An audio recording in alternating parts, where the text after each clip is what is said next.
You gotta keep reminding yourself is precisely that is both resilience, both persistency, consistency is what ultimately going to give you that win and fundamentals. So I got a lot of talks. Things change all the time. Right now, we got the tariffs, we got larger competitors, we got clients demanding way more. We got, you can name all the positives, and it's all about reframing those challenges and ultimately reminding yourself that if you're consistent, you go back to basics, to fundamentals, continue to push through and forward, good things are going to come. It might not be that sale, but it might be a lesson.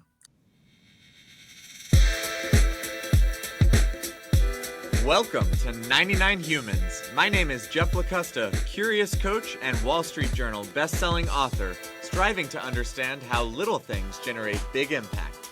And I'm Nadia Carta, tech executive and lifestyle coach with a mission to transform lives and corporations by kindling hearts to generate a zeal for life. Each week, we investigate stories about the human side of leadership to re-energize your spirit and help you become a stronger leader.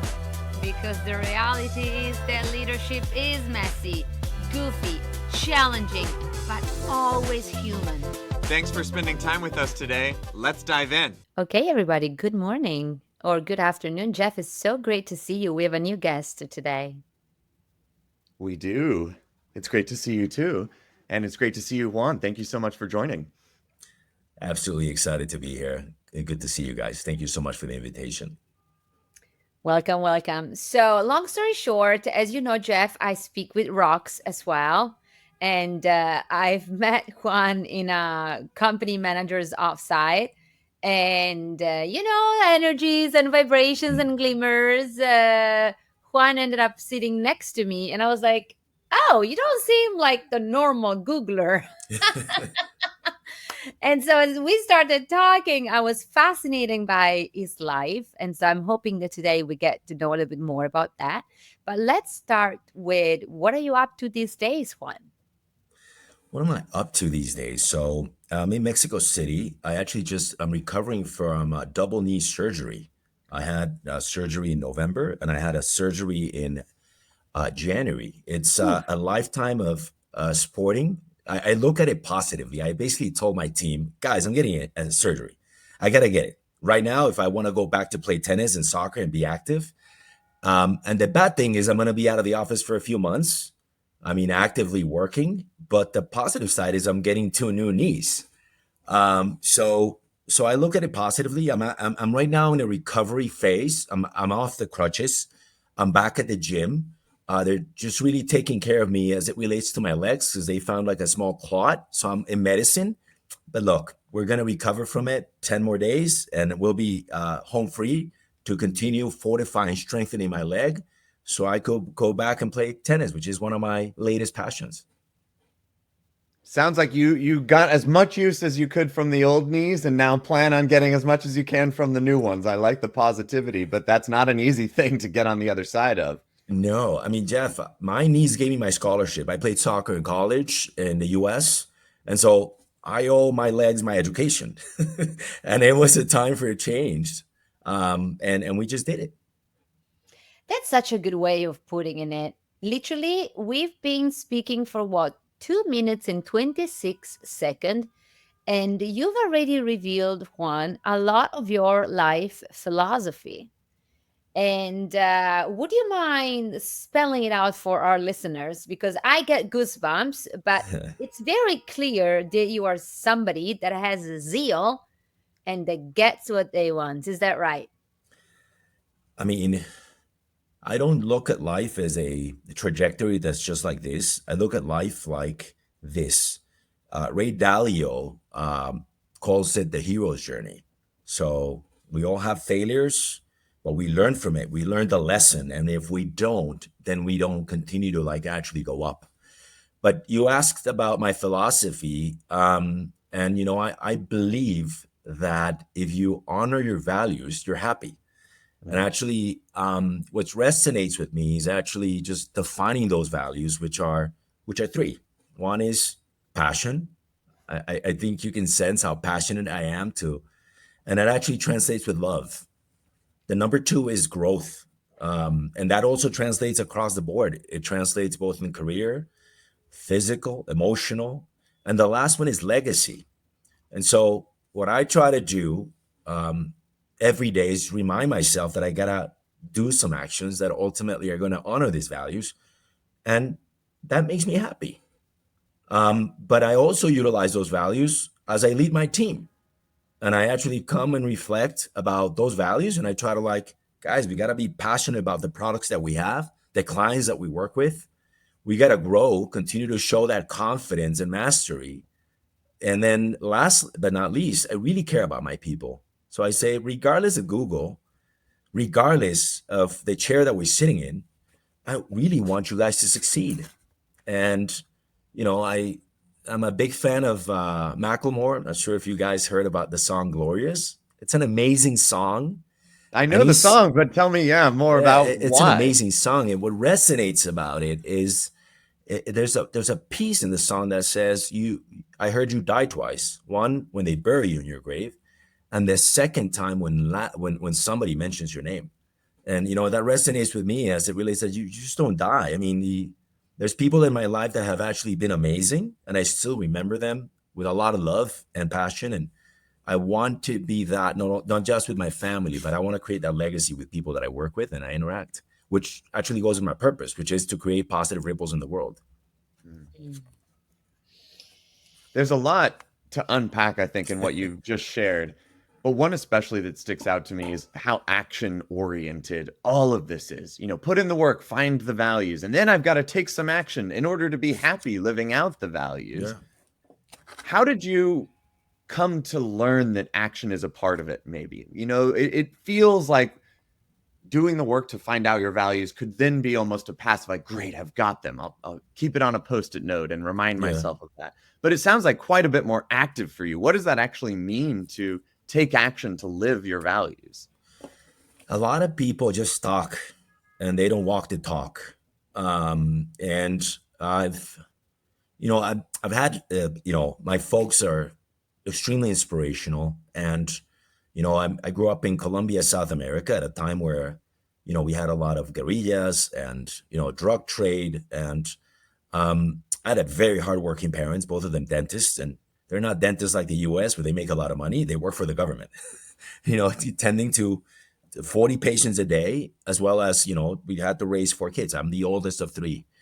Um, they always instilled in us basically to just, fulfill our dreams. But fulfilling our dreams wasn't just like dream.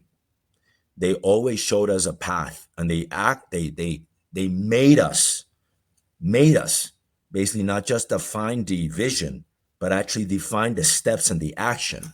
And so I'll tell you a story. So like I said, I played soccer all my life, or not all my life. I haven't played in 10 years. Again, my legs kind of retired.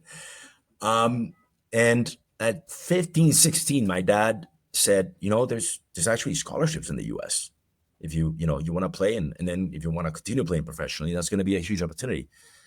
But I mean, rest assured, how many kids do you know that get scholarships in the US, much less coming from outside? And I said, Dad, how am I going to, make that happen? We didn't have cell phones, and that's 1994. And what I did was, I basically said, how are you going to make it happen? And so I basically went to the library, my school, took one of those, remember those GMAT, like big, big books where they Yeah. had all the schools. And I look at Division One schools and I look at the contacts for the coaches. And then I asked my neighbor, I borrowed a VCR. I'm not sure if you guys remember a VCR Betamax. Taught myself to edit my videos in soccer. Had a loan from my mom to get 50 tapes and snail mail. I sent 50 tapes to the US. Wow. And rest assured, that's how they came to find me at NC State to get that scholarship after like pushing throughout many months and making it happen. So, to make a long story short, again, people talk too much, but they don't walk the talk. And action is ultimately what honors your values and makes you happy. Hmm. Mm. Oy, oy, oy. I have so many angles. I don't know where to Shoot. begin. Oh, God. I really loved what you said about your parents inspiring you and showing you the way and giving you the tools. It also sounds to me that you were a naturally resourceful child. I hear a lot of stories of a lot of parents that give tools and inspirations to their children, but then it's up to the children to take it. And just I Googled the other day, we were talking about winning isn't for everyone. We were talking about, I always use this metaphor of ducks and eagles. I Mm. always say to my clients, you got to decide if you want to be a duck or an eagle, because if you're a duck, chances are you won't become an eagle. Like Yeah. that's how nature is. Yes. You look to me in the category of the eagles Thank you. in only 9 minutes of conversation. And, as you know, eagles also go through a lot of pain. Mm. There's a story that they cut their what is it, their nails when they transform. Like there's a lot of thing about the pain. So I'm wondering, Juan, which is the pain that you endured to get where you are today? Because your life, I'm sure, wasn't easy. I mean, I think I told you a little bit of that story when we sat next to each other. We'll tell Jeff as well. So, I come to the U.S. I fulfill my dream to study at a great Division I school, play at the ACC, NCAA's, number two in the nation. This is great. And then I graduate college, and they give us a what they call an optional practical training, which is a green card for a year. And so I get a job at a startup, great technology company in Research Triangle Park. That is Chapel Hill, Durham, and Raleigh. And 2 years into the job, which I loved, the company sold its technology to another big tech company. And they said they were sponsoring my visa, by the way. And they said, Mm. Juan, we're not going to be able to pay you anymore. I mean, the company's pretty much given its technology and ceasing to exist. You've been a great employee. There's two choices here. You can go back to Colombia, or you can stay. And so, but we'll pay your insurance for 6 months. That's it. You're not gonna get a salary. You're not gonna get anything. And so here I am at the crux of life, where is okay, should I take the easy route, or should I continue fulfilling my dream? And I said, cocky 22-year-old, oh, I'll get a job tomorrow. They'll sponsor my visa, and you know, rest assured, it was the bubble burst as it relates to the internet back in 2001. And so I had to make a choice. I literally had to get a job as a waiter in a restaurant for 6 months. Um, and there was two choices there. The choice of just being mad at the world because life has dealt you those cards. And actually, there were friends of mine that were coming to the restaurant, people that I tutored in accounting, and I'm like, Jesus Christ, can't believe it's just because of a job and a visa that I can't fulfill. But I made my choice. I said I'm gonna become the best waiter in the world. And by the way, I'm gonna learn how to cook Italian. Mm. You guys come to my house. I'm a great Italian cook, and I'm going to meet and network just to open the game to see if I get something. And so through the restaurant, I met my future boss. Through the restaurant, I learned how to cook. Through the restaurant, I also got offered to become the manager of a restaurant that I opened like 6 months later. Through the restaurant, I got a lot of things, and I'm so grateful for that experience. I mean, I had a time clock. It was 6 months, and then or out. And I chose to look at it positively, and I chose to reframe the challenge. So that was challenging, but then I found my way again. I'm actually I have a love for restaurants and cooking. I actually co-own two restaurants in South America. With a Full so circle there. We have Yeah, to go to Mexico City, Jeff. Yes, yes, please. yes. So it's full circle, and you talk about life, and all dots connect. All dots connect. Every experience connects. So I guess the point being here is just have an open mind, reframe challenges, and go positively with it. So that's just one of many failures or challenges that I had in life that have ultimately given me the tools to continue becoming who I am because we grow every day. Mm. How does this show up for you now as a leader of other folks? Because I think it is really natural, and you're describing kind of when hard things happen.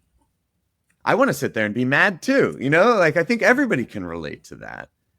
And it sounds wonderful to hear the journey over, a longer period of time that it all worked out and now it's come full circle. But how does that experience actually influence the advice maybe that you give to people when they're facing that in the moment? They are feeling mad, maybe feeling sorry for themselves. What does it actually take to overcome that in the moment? I mean, in sales, we basically get a lot of negatives. I mean, this is a game of 90% at bat you're probably not hitting, and so you have to have a mentality within the team that you're resilient. I always go back in terms of sports to fundamentals and consistency. So a lot of people just like go in, they try, they fail, and they quit.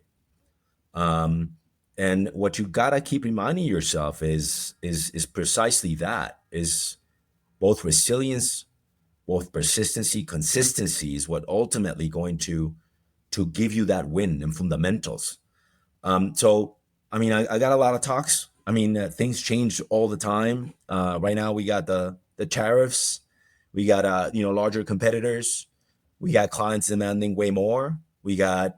I mean, you can name all the positives, and it's all about reframing those challenges and ultimately reminding yourself that if you're consistent, you go back to basics, to fundamentals, continue to push through and forward, good things are going to come. It might not be that sale, but it might be a lesson. And I go back to a quote that I saw when we were at the offsite, which is Kobe Bryant. There's no losses, there's lessons. And I Mm. love that quote. Mm. No losses, only lessons. Okay, I'm gonna drop one of my Nadia's bombs now because so you are preaching to the choirs. Like Jeff and I are very much of your mindset. We are grinders, we're dreamers, we're go-getters and resilience, and we don't look at obstacles. We just set a dream and we go for it. At the same time, the world is not like us. I would argue that majority of the world around us is not at all like we are. Probably, I don't know percentage wise, but I think we're 10% of the Mhm. rest of the society. It's true that we attract people like us algorithmically, so we gotta be careful there not to be in our own echo chambers. Sure. But how do you how do you select the people that you hang out with? And I know that this seems a non-relevant question, but you'll see how we'll No, come no. full circle. It's kind of hard when you find all these what do they call them in America? Downers? Debbie Yeah, that Downers. works. Yeah. What is it? Energy Debbie. drains, red Yeah. light people. There's so many different words Yeah, for I it. call them Yeah. vampires. So Yeah. Energy vampires. Debbie Downers. Yeah. Yeah. Debbie Downers, that's the word I was looking for. And sometimes it might happen that your boss is a Debbie Downer because we don't choose our bosses. Or sometimes it's the people that work for us or our clients. So, Yeah. how do you conduct yourself when you are in situations where you can't control those folks and you're like, this is like hurting my energy? What do you do? Oof. I mean, personally speaking, I'm gonna speak professionally and personally. Um, Personally speaking, I've actually gone through a cleanse, and all this relationships. Just like you do a cleanse, when you eat, or you do a cleanse when you stop drinking, or I've learned to cleanse also my relationships. Hmm. And with age, I've also been able to identify people that, as you said, they're vampires. I worked for 15 years at Fox, and in 2019, you had the merger with Disney, or not the merger, the acquisition of Disney. And at that time, I went through the whole transition merger, the whole firing and looking at structures for ESPN, Disney, and Fox. And after the fact, I lost my job. At the time, I was an executive vice president overseeing all of Latin America. I had previously been a senior vice president in the U.S. And you have a lot of people that actually want to be with you because of your title and position, and they basically just kiss your ass. And so I went through a whole cleanse of relationships. You will be actually surprised how many people, once you step out of your job, stop calling you, or and so I went through a huge cleanse. So I've actually made a huge point personally to just make sure that I pick my relationship with people that are actually making me better every day, challenge me. Um, Professionally speaking, you encounter a lot of people like that as well. So it's about working with and through them, as you said. I have a phenomenal boss, probably most competitive person in the world. Your boss is incredible. I Yeah, love him as well. Can he be he's my boss as well? he's Please good. tell him. He's a very competitive dude. But I've had people that again, they're Debbie Downers at work, and they just don't see they just give up easily. And so it's a sense of accompanying these people to reframe the challenges, help them basically see the path, and create steps and actions ultimately that they start seeing quick wins, not in the big win at the end, but it's like, okay, we're gonna go back to fundamentals. We're gonna do this. Let's test it out. And so that's the way that I've actually been able to help, and they've actually helped me. They've been my masters at that point as well. Mm. This idea of cleansing relationships that aren't serving you, focusing on the ones that are making you better.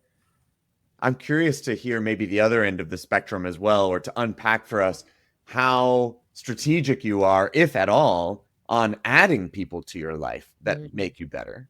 Is that a thought process that you think of, or is it more I go into the world and kind of keep a filter to see what happens? Or are you ever out there going, I'd really like to get closer to that person?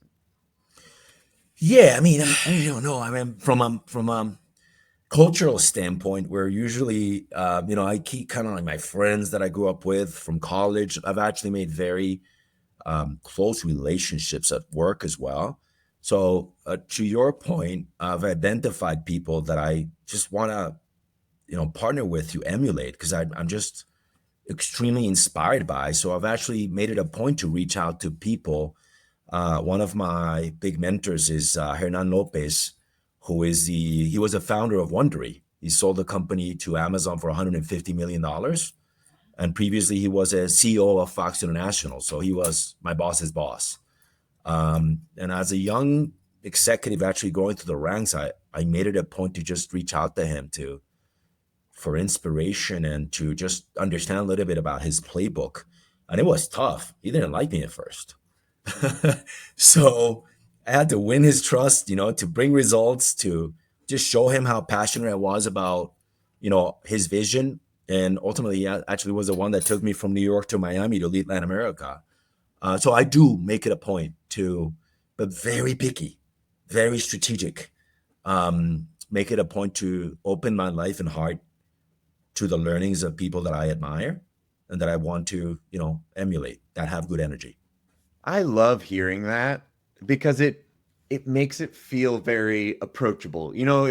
If our podcast is about bringing down barriers and facades that make things maybe hard and unobtainable, the fact that you're being really, sophisticated almost in how you think about your values and how you think about the people around you, and you're designing this intentionally on purpose.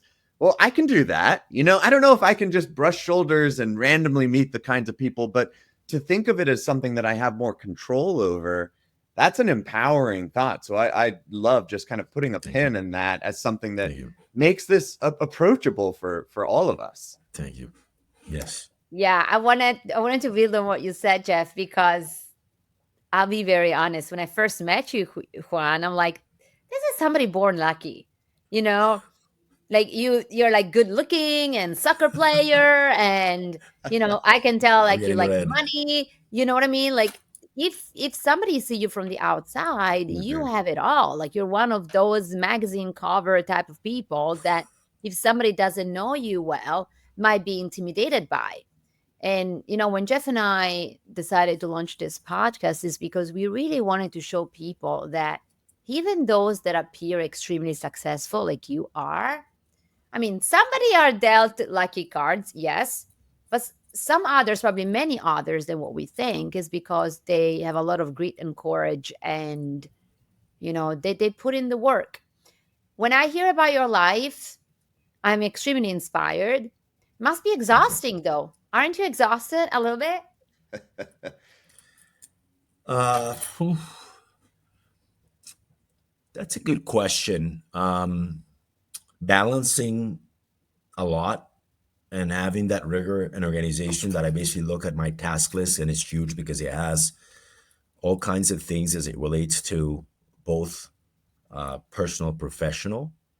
What I find it valuable to really put in a balance is I just finished a book called The Five Types of Wealth by Oh, Sahil Bloom. Salil, I have it here. Is it worth Yeah, it? Should I read it? it's amazing. It's Oh, I amazing. haven't read it yet. Okay. It's amazing. I have it in my bookshelf. It really just talks about the five things that we got to balance out to make sure that we're happy.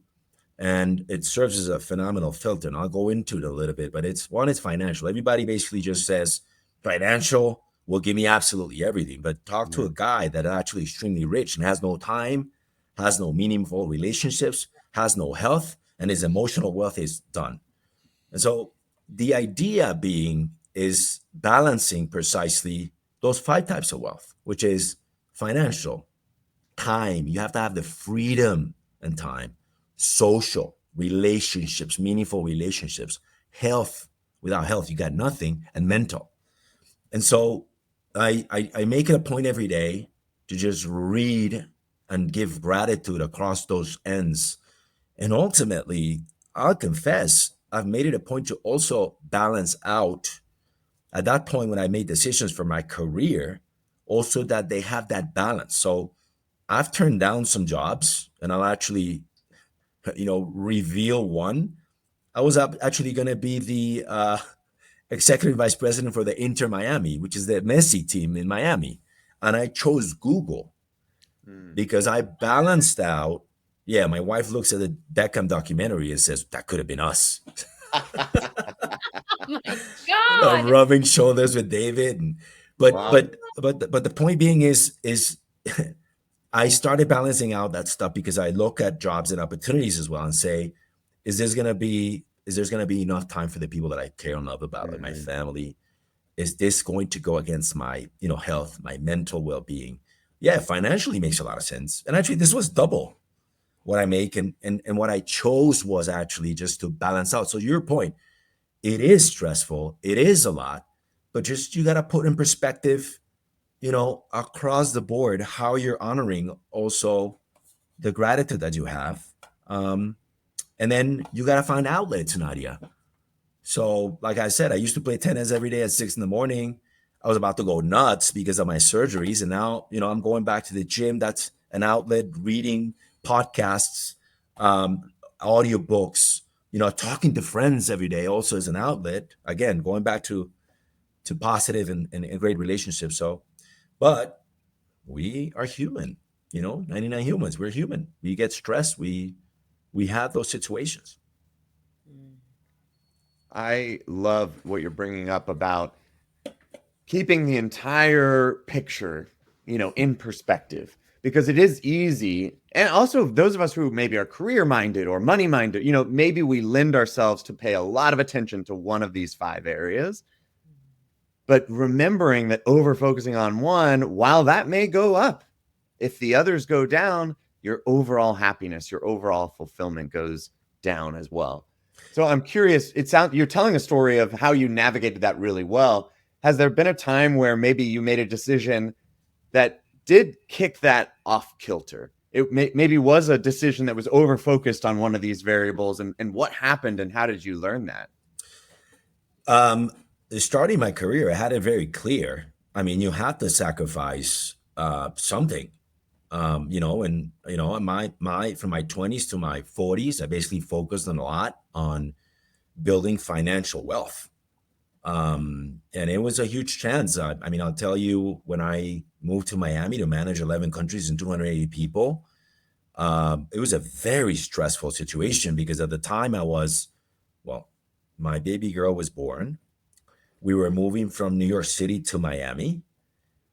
I was doing my MBA at Cornell. So I was traveling back and forth from Miami to New York, and I was traveling all over the world. I literally didn't see my family for, I mean, the first 4 years of my daughter's life. I barely saw her. And so that was a huge off balance as it relates to my social, my time, my freedom, my health. Um, but I knew it had to, I had to build. I knew that sacrifices had to be made to build a foundation for my family to have security. And now that's why I can make choices like telling Inter Miami, I'm not interested, or a social media company that just approached me, we're not going to tell the names, also not. Because right now, I always have that sense of security for now, and knock on wood, and I can focus on balancing the rest parts of my life. Mm, that's very inspiring. What are your next three goals, right? Like you seem to be somebody that have it all. You got your wealth back, you got your health, family, everything. What do you want to achieve next? Physically, I want to get back in the tennis courts.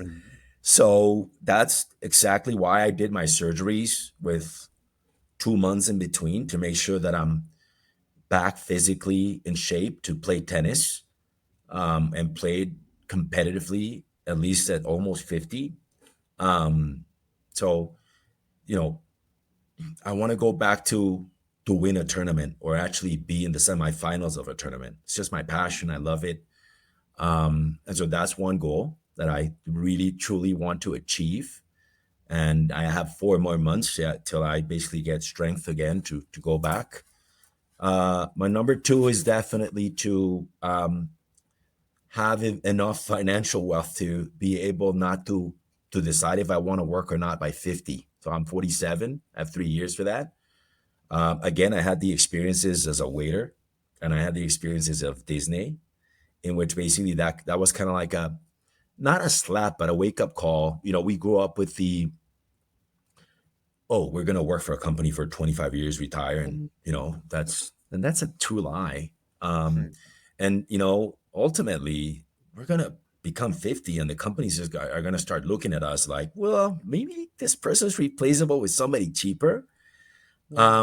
And you start to see that pattern. So my I continue to build businesses, and invest in companies and invest in personal projects. So I just actually finished a house in Acapulco, a year ago. It took me a year and a half. I would go once a month and look at the project, and right now it's doing phenomenally well. It's a house that hosts 20 people, and I can put it in Airbnb, and it's actually paying for itself and more, which is great because it's Hey, cash can you flow. send us the address? Jeff and I want to come and visit. Yeah, we want to be your next guest. Please do. You guys are more than welcome.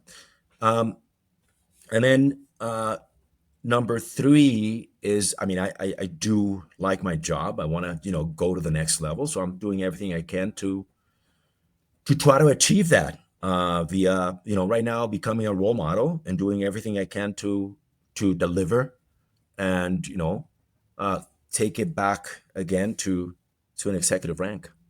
Mm. Can I offer a challenge and get your perspective on it here? Mhm. Because as much as I love, and I have the same, I've got my list of goals in range here that I can Yeah. see. I struggle sometimes wondering if the achievement orientation is healthy for me.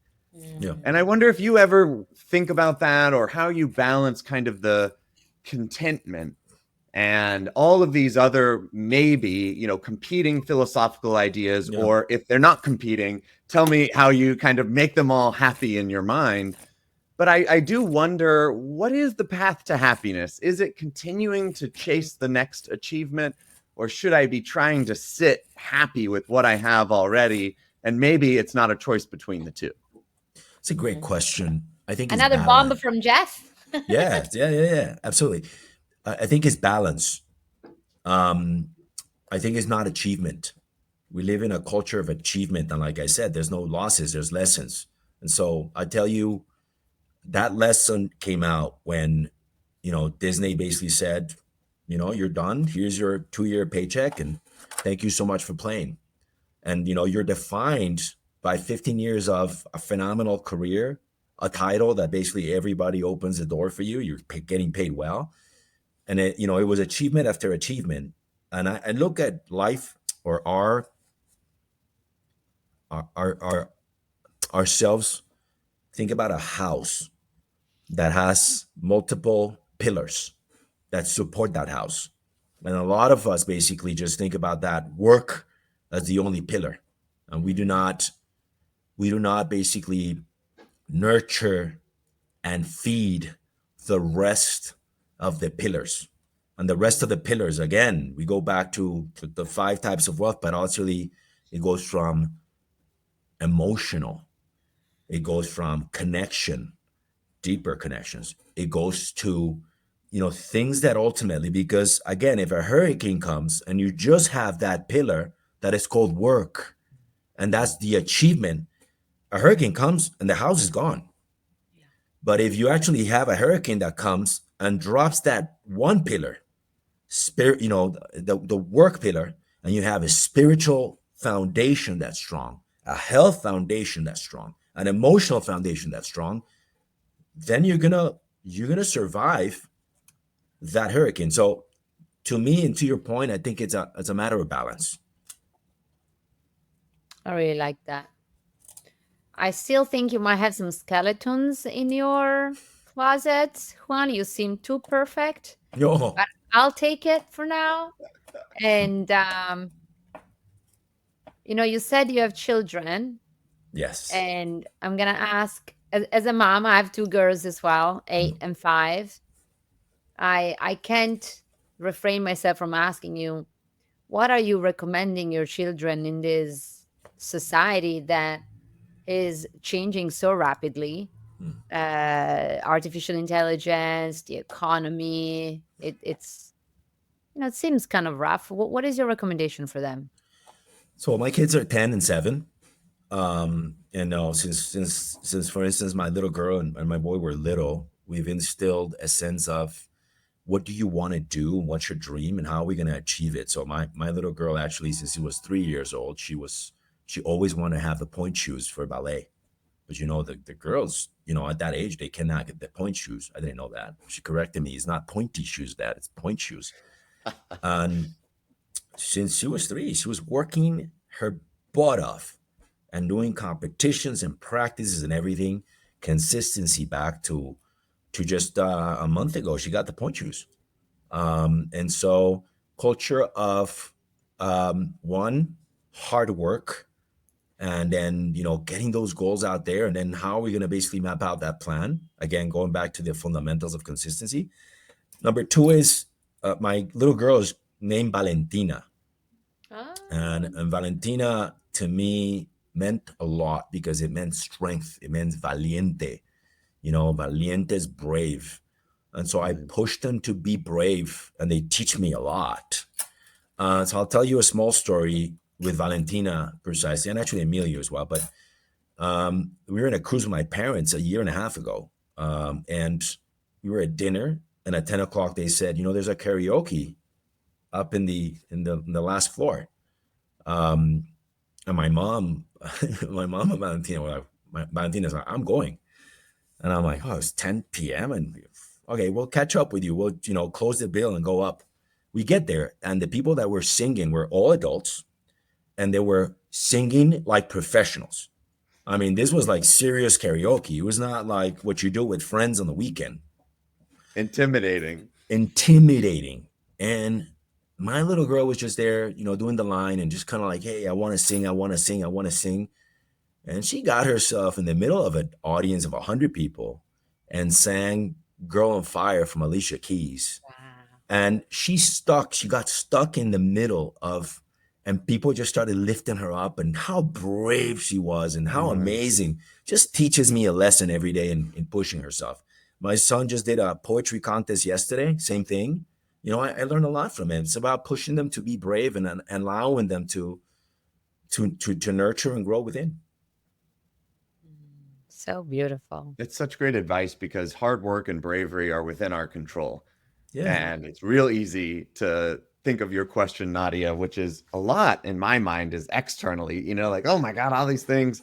But yeah, I believe that your children will be in great shape, with hard work and bravery. Holy cow. It doesn't matter what the world looks like. Yeah. Things can happen for them. Well, I'm writing it down. Bravery is in your control. Hashtag. Juan, we always end our interviews with the same question, and we've covered a lot of ground in this conversation. But when you reflect back on this, what would you want listeners to take away? Kind of what's your one piece of advice here for folks? Oh, such a loaded question. Yeah. I would say, this is a podcast about leadership and humanity. And I would say that there is a way to fulfill your values, both personally and professionally. There is a way to have genuine leadership. There is a way to demonstrate that you can be also vulnerable. There is a way to just again, be happy in both sides. A lot of people actually think, oh, I'm going to be this person personally and this other person, at work. And I've learned that throughout my career. At first, you're like, you start becoming a boss or a manager, and you start saying, no, I gotta be tougher. I gotta be like a little bit more secluded. I gotta be a lot more close because they can know who I am and all that stuff. And that just comes from vulnerability and weakness. And as you continue to mature and define your signature style and leadership, you start realizing that, you have some gifts to the world as well as some weaknesses, and that the best way to portray is to actually look at how you're going to pretty much live those values and live genuinely. Sean spoke about it in our last offsite about, define your authentic self and as you're going to lead. And it was inspiring. And I continue to be inspired by that. I find it that when I show vulnerability to my team as well, when I show that I don't know, when I show that I've failed, when I recognize, I think that people come, you'll be surprised how people come to the rescue. They put your hands, they just lift you up again. And actually, to your point, Jeff, it actually takes the stress a lot also, because you're not there to just solve everything for them, be strong all the time. And that goes for family as well. Honey, I'm not feeling very well today. I feel vulnerable. I need you to help me here. And that people will come from all walks of life, both professional, personal, to just lift you up again. Beautiful. Where can people find you if they want to connect with you? LinkedIn, because I have no social media. That's another tip for you. Yes, I quit social media in 2006. Wow. And I realized that was, I respect people who have social media, but it was just a waste of my time. So I just quit that. It's actually being very healthy. That's discipline. Listen, we're so thankful that you joined us today. Jeff and I will come to Mexico City to dine in one of your restaurants. And Acapulco. Or Acapulco, yeah. What is it? Acapulco is the name? Yes. Where is this? It's in the coast of the west coast of Mexico. It's like an hour away from Mexico City in a plane, 4 hours in a car. Beautiful. This is where actually Frank Sinatra in the 60s used to come, and all the stars used to basically come in for their summers. Maybe we do the 99 Humans book lounge in there. Yeah, that would be nice. Love it. You guys are more well, welcome. Thank you for being with us. We're so grateful, and you're amazing. So lucky are your friends and your team. Good luck with the next few days of healing the knees and then with the tennis matches to come. Yes, thank you so much, guys. I appreciate the invitation. Un fuerte abrazo. Thank you so much. Gracias. Thank you. Bye. Bye bye. Wow, this probably is gonna go to my top five. Such a great conversation. I mean, starting just in his mind, the way the conversation started was to share his values. And that's such a great emulation of other conversations we've had. So, to your point, how can it not be one of the best with somebody who's emulating the very things that then are the advice at the end as Yeah. well? I will spoil honor that I say that after every interview. So they're all fantastic, our Yes. 99s. Oh God. Okay. Well, Jeff, what was your favorite part and segment? I think the consistency, persistency part, which was kind of a bridge between values and action, was the action is not always immediately gratifying, and we got to a Kobe Bryant phrase of no losses but lessons, but I think he talked a lot about how trying and failing and not quitting Hmm. is such a key piece of the equation. That really resonates with me. I'm in the query trenches of sending books out to agents, getting rejections every single day. Like, it really is such a, you sort of try and reframe it to be exciting, like, okay, I'm one more no towards a yes. But it is very much part of this. And it doesn't really matter where we are in life. I think there's so many areas of life where this advice is exactly what we need to hear. So for me, it resonated in that part of my life because of this piece. But God, when I think more broadly, there's so many areas where I need to just keep after it, keep centered in my values, trying to do what I think is the best next step and continuing to stay positive about that consistency and persistency. So that was something I needed to hear today, and certainly one of my favorite parts of that conversation. I'm sure your agent is already out there waiting to find you. There we go. I agree. I agree. I manifest for you. Yes, we'll make it happen. Talk to your rocks. Whatever it is, it has some.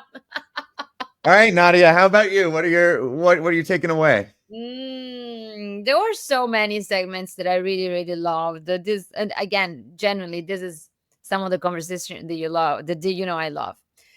The probably the one that really got me goosebumps even more is the segment where you also picked it up on the concept that bravery is in your control, Mm, and that the whole segment about the children and motivating them to pursue their dreams.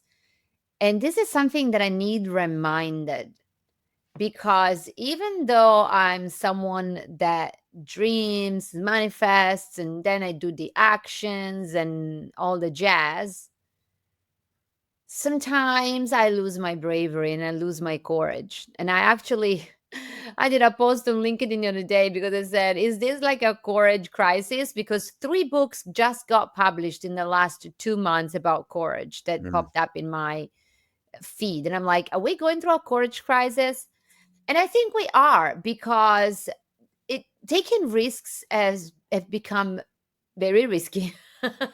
yep. No pun intended. There's so much at stake.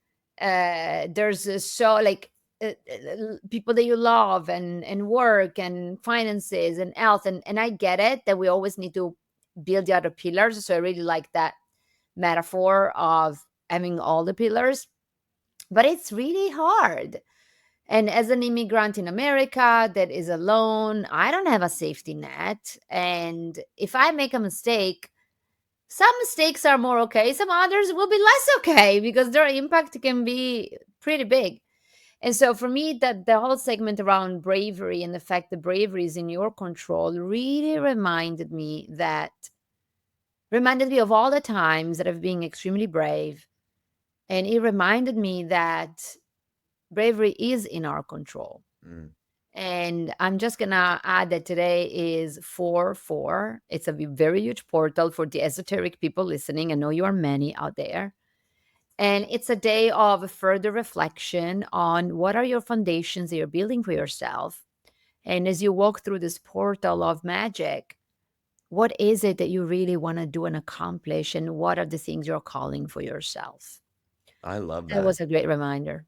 Your comment, just to kind of refresh us on one other really powerful piece of his conversation, was about the cleanse of humans that he surrounds himself with.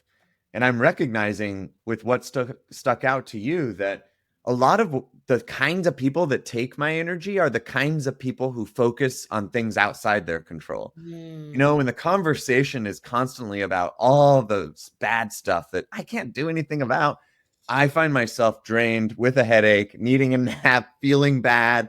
Maybe I can't even place my finger on it, but I do think those things are related for me. And we touched on all of them today, which is partly what makes it such a powerful conversation. Yeah, I mean, listen, we can't do anything about the tariffs. That's very much out of our control. We can do a lot of things about other things. And we've always had crisis in humanity. There will always be more crisis. And somehow there's always a way to get through it. I told to a friend yesterday that they wanted to change jobs and they were, very sad from the market condition. And I said, it's true, the market is really hard and you are an incredible professional. Mm, There's gotta be your dream job out there that is on its way to you. Go I get it. love that. Just like it's impossible to find an affordable place to live in New York City, and yet everybody's, finding the needle in the haystack. There are hard things that we're accomplishing all the time. Oh, so great seeing you, Jeff. Great Can't to see you, believe Nadia. we Thanks published. everyone for listening. Give Yeah, us we 5 published. stars. Oh yeah, you go. No, give us 5 stars. Please share it with a friend who needs to hear it. We are entering our final 10 humans. We published today, number 89, which means we are approaching the end here quickly. I am very excited. I think the book is going to be absolutely magical. I can't wait. Can't wait. Until then. Ciao, ciao. Have a nice day. Bye.